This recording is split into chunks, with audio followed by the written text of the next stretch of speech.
They were bringing in people, that were just working basically part-time. They didn't have to pay them any benefits. And those were the ones that I spoke to a man one time, and he said that in 2 years he'd had 12 jobs. And he just went from, he'd work at one job for a couple of months, quit that, go to another job, and then, I don't know. To me, that was just beyond me. Yeah, that sounds nice on paper, but dang, how can you be okay with that? And I mean, if it's over an area, if it's not within the same city limit of each other, I can understand that. You're going to change the location and change your environment. I get the drive and the need to move around. But if you're in the same dang zip code for at least the last 5 years, how in the heck do you do this? Because I'm asking the same people for a job, and yet here I sit getting told no, or we've hired someone, we're full, or whatever, or some kind of, BS, I'm going to blow you off status quo quote that they're going to tell you, and yet here. Well, that was the way that the temp services, the temporary services worked. The people went in and applied, and a lot of them were people that couldn't get jobs anywhere else. Yeah. And because, of their work record or whatever. But, it's like, sure, they'd go in and say, well, we'll send you out to our Donnellys, and they'd be out there for 2 weeks. Well, they'd quit that job. Well, they'd go back in, and then they'd send them out to GE for a month. And they were always being sent anywhere and everywhere. Well, see, if you're going to sign up, you're going to sign up to do temp jobs and temp services. Well, that's, I can respect that pretty well. That's a hard deal to do all the time. It's hard to start a new place and learn a new way to do things. It really is. And I can have a little bit more respect. You signed up to have a job for a minute, and then you're going to have to find one again within 6 months. You're going to have to find another one soon, and it's only going to be another short one. You did that. But whenever you're not part of a temp service and you're just Joe Schmo down the road and applying to everywhere this way and that, and then yet burning a bridge where you sure know you cannot work there again, how are there still places that'll hire you? I don't understand. It is beyond me. It's unfair in the most childlike, tantramic way possible, and it sucks being a grown adult and sitting there and saying it's unfair, because it's like, life isn't fair. Yet, truly. Well, is there any way that you're in Texas, right? Mm-hmm. Is there any way that you can relocate? As of right and go now, where there's jobs? As of right now, no, ma'am. If it weren't for my kids staying here in this same town and this being the only chance I get to be with them, then I wouldn't even be here right now. I would have already found somewhere else to be and start, because I would have been able to do it. Yeah, because I know an awful lot of people that, they're, when they can't find jobs, they're relocating. I talked to a lady the other day. We are right across the street from me. They're building a brand new Family Dollar, and I talked to a lady when I was getting my nails done, and she said that her husband, they were from Kentucky. Her husband was up here helping to build that. He was one of the builders. And I said, my gosh, you guys are a long way from home. She goes, there's no jobs here in Kentucky. We have to go where the work is. And she said her husband hadn't been home in 2 months. Oh, man, and that creates because they're working. They got a deadline, and they're basically trying to work. Well, they're working Saturdays and Sundays over there. Yeah, they're trying to get it done. Yeah, and it's 30 degrees here, and then they're working out in the open. Man, and you see, but it's like that. It's like that all over the country. Certain places, certain areas, they do have some jobs, but it's not just in your area. It's not just in my area. It's all over the country. The jobs just aren't there anymore. And it sucks because there's people that's like me. I know a couple of people that if they would just get given a shot, they would do just fine. And it's like, I know the struggle for everyone is real, and there's different, it's at different peaks of what kind of struggle it is, but we're all still struggling. And I know we need to stay strong in our struggles. I get it. But, man, it's almost like, when is there going to be a break? I mean, I know as me being a convicted felon, I know that there's companies that hire. I got the list of it. I know that there's all that stuff that happens, but why? Well, like, it can be made so much easier. There's so much red tape to have to go through just to be gainfully employed, period, much less if you're happy with your job.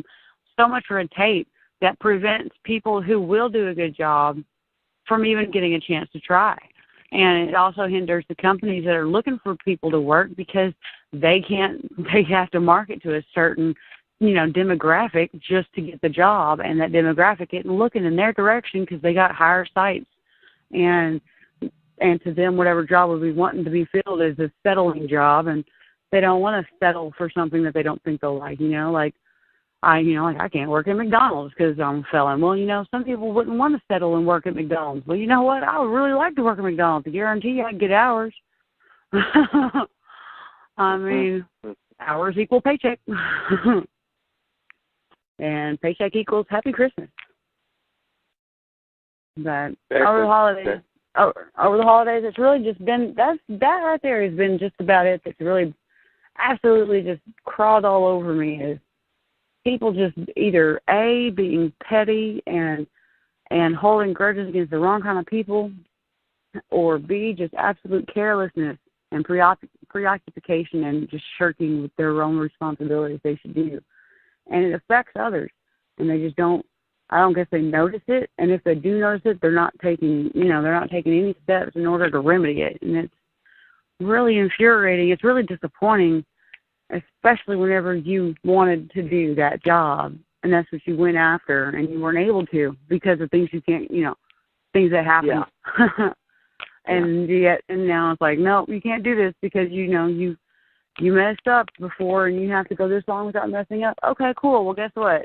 The person you have to do this job is messing. The person's messing up right now, and it's kind of messing with everybody. So it's ridiculous and unfortunate that there's this level of, it's basically discrimination. That's what it is. There's a level of discrimination against people who have any kind of criminal record. And what's I knew a sad guy is who worked at Ward's out there across from Paris Junior College, Ward Steiner. He was a dishwasher.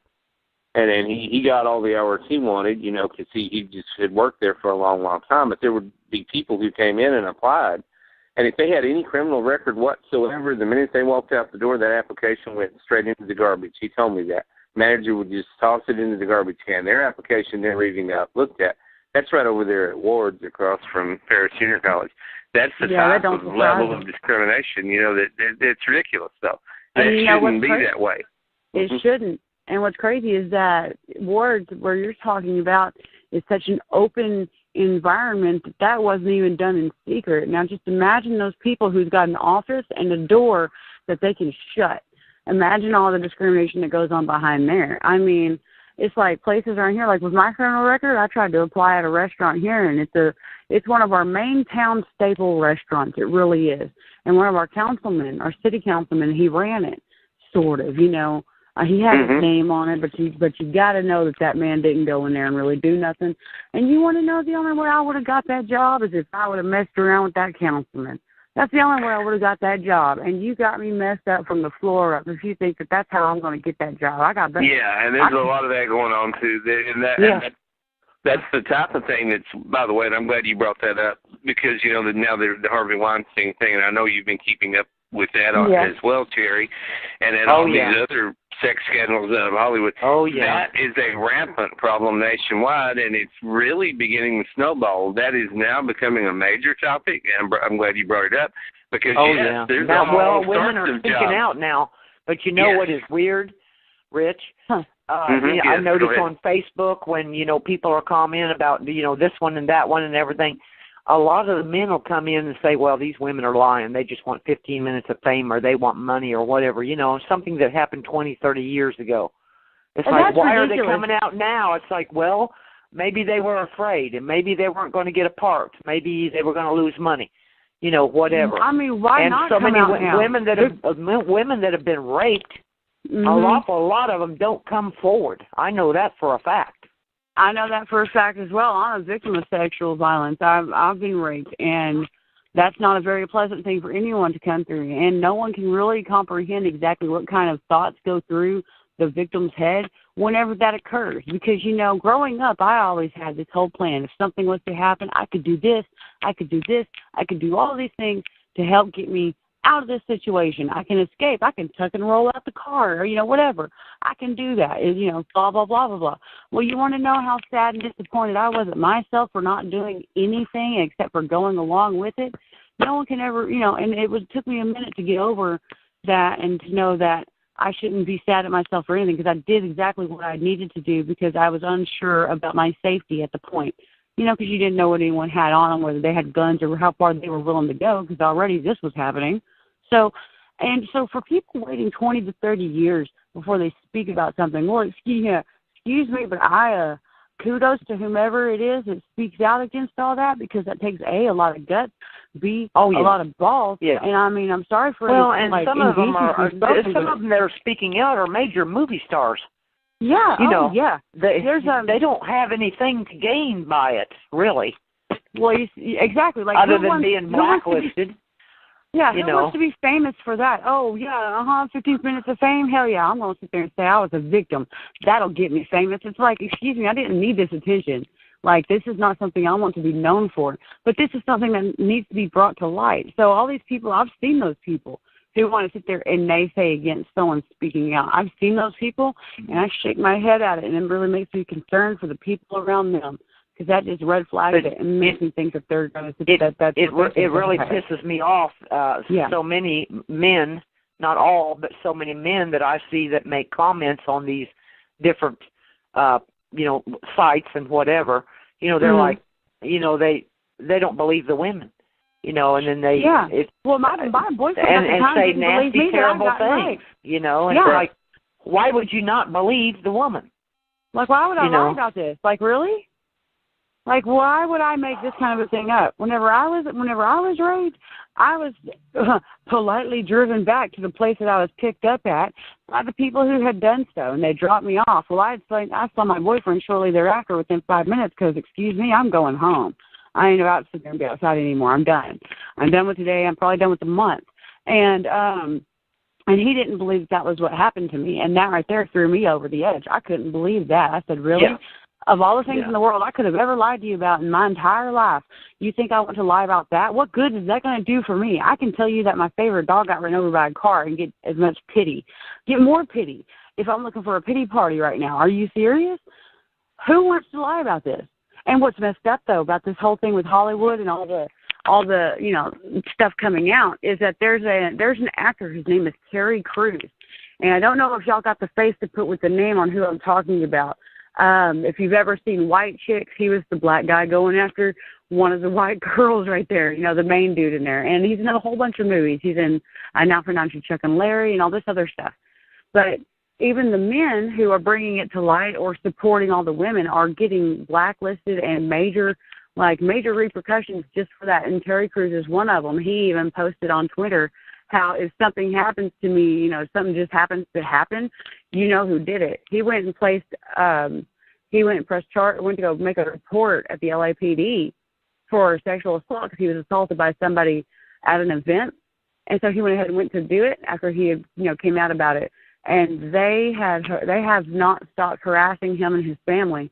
LAPD told him. And the response that Corey Feldman has gotten when he's tried to come out, Yeah, and talk about it, Yeah, Corey's been talking about it for 20 years.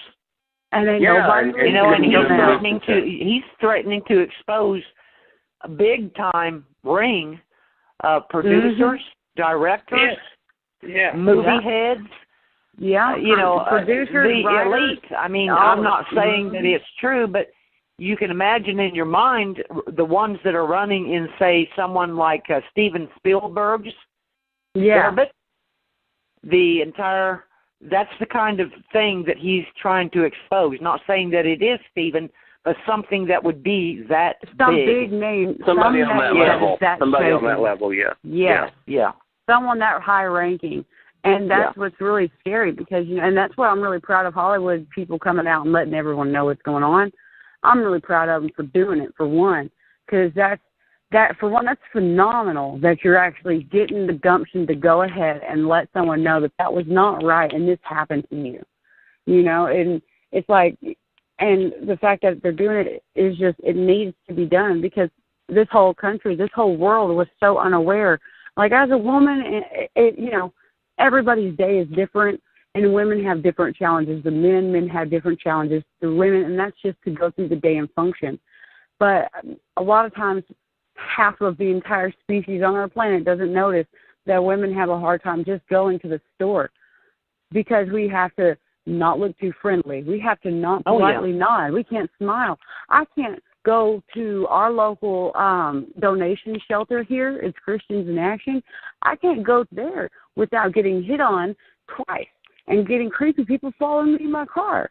I mean, you know, in one day. And it's, you know, it's really nice to learn how to say no. It really is, but it's really irritating because they don't teach you what to say whenever they don't take that no as a no. Well, there was one thing about where I worked that was really good. Their policy, and they have 350,000 employees all over the world. Mm-hmm. Their policy is zero tolerance for sexual harassment and has been for 30 years. And it was not condoned at all. We were safe. And I worked strictly with men. I was the only woman in the area that I worked in. I worked strictly with men for almost 40 years. And awesome. If you had somebody bother you, you went and you told your foreman, and it was taken care of immediately. We had to have every year. And this was a good thing. We had sexual harassment classes every year, mandatory. Everybody had to take them to know what was considered, you know, what is sexual harassment. Because a lot of men don't realize that if you walk up to a woman and start telling dirty jokes or saying something about, oh, man, you got a nice rack, or, boy, you got a nice butt, that is sexual harassment. Or even on the more subtle side of that coin, on a lot of men don't know it's sexual harassment. They don't know that it's sexual harassment to put your arm around someone's shoulder. You could be, and what's sucky is, you know, that could be making me feel uncomfortable, and you could be meaning nothing by anything. You could really just be being chummy and having your, you know, and me being an armrest. However, you don't understand. You know, you don't understand. That's my bubble. You popped it. You didn't even ask if you could, and so that's my violation line. We weren't allowed to touch each other. You know, we weren't allowed, and also the dating policy. If a man asked you out and you refused him the first time, that was fine. Mm-hmm. If he asked you out again and you refused him, then you went to your foreman and he was fired. Well, and Sherry and Eddie, both of you, if you stop and think about it and look back over time, I'm sure both of you have seen the series Mad Men. And Terry, I think you probably remember the movie The Apartment that had Shirley MacLaine in it and Jack Lemmon. Culturally, we've shifted, we've changed. You know, back in the 60s and 70s, it was just not unusual at all for the boss to be hitting on the secretary and for there to be the inter-office harassment and slapping on the behind and this kind of thing. All of that changed in the 80s, and we've moved, completely in the other direction where none of that is tolerated. So I think a lot of men, and, you know, I'm one of them, we haven't all accepted and realized the huge cultural shift that's taken place. Yeah. And to me, you know, that policy was in effect at our plant for so long, but yet there were still stupid men that would do stupid things to get fired. You know, just ridiculous things. You know, I was working up under a machine one time. You know, it was my job to get down and pull clutter out from underneath the paper machine. Yeah. And I happened to have a little tiny hole in the back of my blue jeans on my high up just right below my butt. Mm-hmm. And I was basically laying on the floor to do this. One of my coworkers walked over, took his finger and stuck it in that hole and rubbed the back of my leg. And it just so happened that my immediate boss was standing right there, and he said, that's it. He said, you go to the foreman and you go right now. The guy didn't get fired because I said no. You know, he thought it was funny, but not to do it again. I didn't want to see him lose his job. He had 4 children.